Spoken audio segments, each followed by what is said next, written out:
Next है aerobic respiration. Pyruvate entry करता है माइटोकॉन्ड्रिया में एंड यहाँ पे ये इवेंट स्टार्ट होता है। पहले तो कंप्लीट ऑक्सीडेशन होता है पायरूवेट का स्टेप वाइज में, मतलब कि स्टेप में हाइड्रोजन निकलता है एंड फिर स्टेप वाइज में कार्बन डाइऑक्साइड निकलता है 3 मॉलिक्यूल का।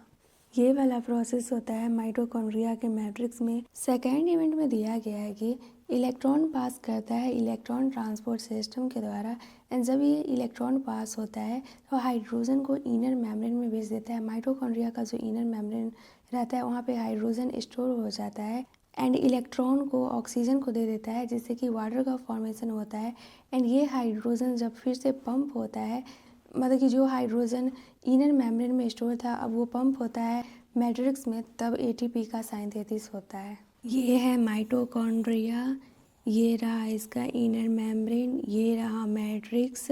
तो यहाँ पे हाइड्रोजन स्टोर रहता है एंड यहाँ इस पंप होता है यहाँ से, तो फिर एटीपी का सिंथेसिस होता है। तो वही यहाँ पे दिया गया है कि फर्स्ट प्रोसेस जो होता है वो माइटोकॉन्ड्रिया के मैट्रिक्स में होता है, क्योंकि माइटोकॉन्ड्रिया के मैट्रिक्स में ही link reaction and Krebs cycle होता है। तो लिंक रिएक्शन में 1 CO2 निकलता है एंड क्रेब्स साइकिल में 2 CO2 निकलता है, तो हो गया टोटल 3 CO2।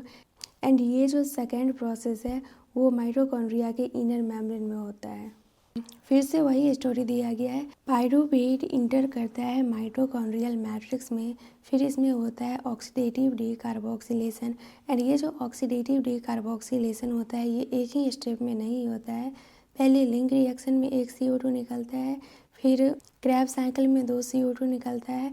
इस टाइप से इसमें कॉम्प्लेक्स सेट ऑफ रिएक्शन होता है एंड ये रिएक्शन को कैटलाइज करता है पायरूविक डिहाइड्रोजिनेज एंड पायरूविक डिहाइड्रोजिनेज को रिक्वायर्ड होता है सेवरल कोएंजाइम एंड कोएंजाइम में इंक्लूड रहता है NAD+ and coenzyme A।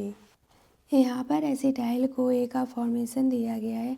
1 पायरूविक acid में coenzyme A and NAD+ add होता है एंड रिएक्शन को कैटलाइज करता है पायरूवेटेड डिहाइड्रोजिनेज जिसमें कि Mg2+ प्रेजेंट रहता है। अब यहाँ पे एसिटाइल CoA का फॉर्मेशन हो गया, कार्बन डाइऑक्साइड बना, NaDH एंड H+ बना। तो ये जो रिएक्शन दिया गया है बुक में ये 1 मॉलिक्यूल का दिया गया है, मतलब कि 1 पायरूवेट का दिया गया है, बट 2 मॉलिक्यूल पायरूवेट बनता है 1 ग्लूकोज से। यहाँ पर दिया गया है 2 मॉलिक्यूल NaDH प्रोड्यूस हुआ है। एक ये जो रिएक्शन दिया गया है ये पायरूविक एसिड 1 मॉलिक्यूल का दिया है, बट 1 ग्लूकोज में 2 पायरूविक एसिड बनता है, तो 1 से 1 NaDH बना तो 2 से 2 NaDH बन जाएगा, वही दिया है। ये जो एसिटाइल CoA बना है ये इंटर करेगा ट्राई कार्बोक्सिलिक एसिड साइकिल में, जिसको कि बोलते हैं क्रेब्स साइकिल। क्रेब्स साइकिल इसलिए बोला जाता है कि हैंस क्रेब्स जो थे वो फर्स्ट टाइम इसको इल्यूसिडेटेड किए थे। नेक्स्ट है ट्राई कार्बोक्सिलिक एसिड साइकिल, जिसको कि क्रेब्स साइकिल बोलते हैं। Try carboxylic acid cycle start होता है जब कंडेंसेशन होता है एसिटाइल ग्रुप का ऑक्जेलो एसिटिक एसिड के साथ एंड वाटर के साथ, तो बनता है citric acid and ऑक्जेलो acetic acid से साइट्रिक एसिड बनता है, तो इस रिएक्शन को कैटलाइज करता है साइट्रेट सिंथेज एंड फिर इसके बाद जो रहता है CoA रिलीज हो जाता है, सिट्रेट बन गया। अब सिट्रेट आइसोमेराइज हो जाता है आइसोसिट्रेट में। आइसोसिट्रेट बनने के बाद 2 सक्सेसिव स्टेप डीकार्बोक्सिलेशन होता है जिससे कि फॉर्मेशन होता है alpha ketoglutaric acid and succinyl CoA।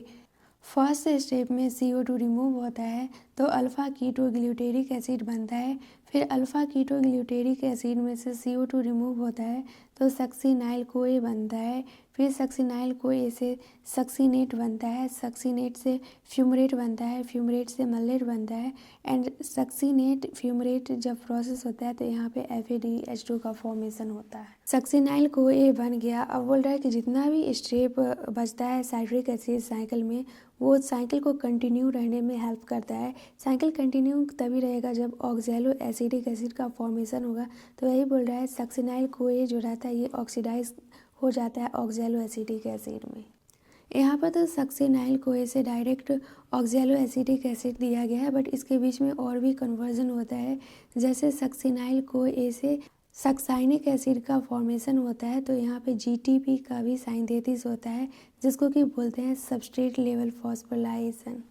Coupled reaction में क्या होता है कि जीटीपी कन्वर्ट हो जाता है जीडीपी में एंड उसी टाइम में एटीपी फॉर्म होता है एडीपी से। ये फिगर दिया गया है साइट्रिक एसिड साइकिल का। माइटोकॉन्ड्रिया के मैट्रिक्स में पायरूवेट आया जो कि 3 कार्बन का रहता है।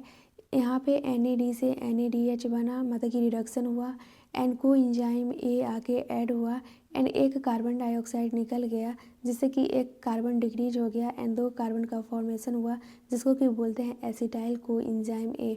एंड ये एसिटाइल को इंजाइम ए इंट्री करता है ये रिएक्शन में, यहाँ पे ऑक्सैलो एसिटिक एसिड के साथ मिलके ये साइट्रिक एसिड बनाता है।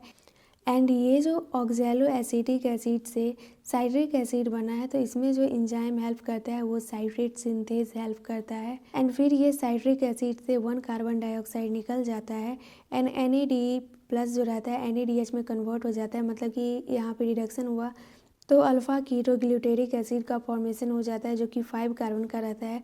फिर एक कार्बन डाइऑक्साइड निकल जाता है, NAD प्लस से NADH में कन्वर्ट हो जाता है, मतलब कि यहाँ पे भी रिडक्शन हुआ है, GDP से GTP में कन्वर्ट हो जाता है एंड सक्साइनिक एसिड का फॉर्मेशन होता है एंड फिर यहाँ पे FAD प्लस से FADH2 में कन्वर्ट हो जाता है, मतलब कि यहाँ पे भी रिडक्शन हुआ है, मलिक एसिड का फॉर्मेशन हो जाता है एंड फिर NAD प्लस से NADH में कन्वर्ट हो जाता है, मतलब फिर रिडक्शन हुआ है, फिर मलिक एसिड से ऑक्सैलो एसिटिक एसिड में कन्वर्ट हो जाता है। ये जो साइट्रिक एसिड साइकिल है, पूरा साइकिल में 3 पॉइंट ऐसा है जहाँ पे कि NADH बन रहा है, NAD प्लस से NADH बन रहा है, मतलब कि रिडक्शन हो रहा है एंड एक पॉइंट पे FADH2 बन रहा है, यहाँ पे भी FAD प्लस से FADH2 बन रहा है, मतलब कि रिडक्शन हो रहा है।